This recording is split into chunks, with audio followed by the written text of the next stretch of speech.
Mr. Morris, you had to create a whole world for this movie. How much did you take from the book and how much did you do on your own? Well, we were very influenced by the book and sort of the descriptions of the settings, but when you have to design a movie, you have to start from scratch usually and make sure everything's working together. So our production designer, Nathan Crowley, came on quite early, and we designed the environments with him. We worked with Stan Winston's former company, which is now called Legacy Films, to do our character design. And we started from scratch pretty much. We didn't really use any of the materials that have been created over the years. And there's been a lot of material created out of interest for these stories, but we wanted to take our own approach to them. Did you read the book as a child? I did not. I didn't read the book until John McTiernan was going to make the movie in the late 80s, and I was working on the special effects for that movie if it was going to go forward. That was the first time I actually read the book. You just said it took so long to realize this movie. I think 80 years ago there were the first plans. Why did it take so long?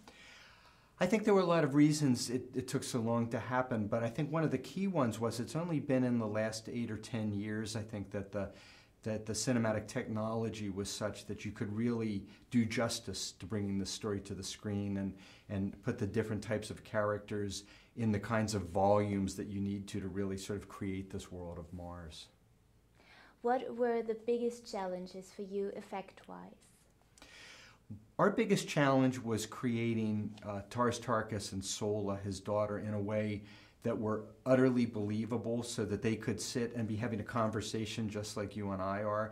A lot of special effects where there's action, it can mask a lot of things, but when you have to have two people sitting talking and having, perhaps an emotional moment, that's very, very demanding in visual effects and in animation. So that was really the hardest thing and the thing that we spent the most time and effort on. Do you have a special scene you're most excited to see on big screen?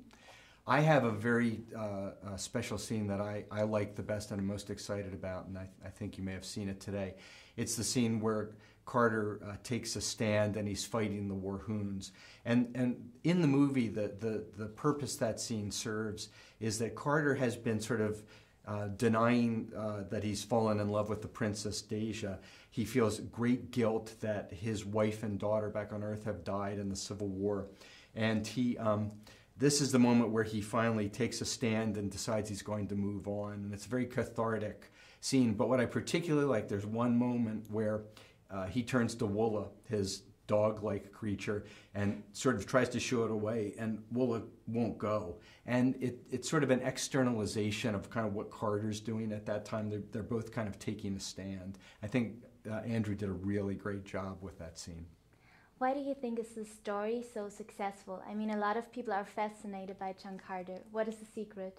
There's something haunting about Carter and the world that he's in. This whole notion of somebody being plucked from everything they're familiar with and being foisted into a completely new place, a completely new setting with all kinds of characters to meet and overcome. But at its heart, it's a big love story. It's a big romantic trek. Will there be more John Carter movies coming? I certainly hope there will be more John Carter movies coming. We've planned 2 others and written the treatments for them. Michael Chabon is actually writing a second script, but we don't know until we see how the audience responds. Thank you very much.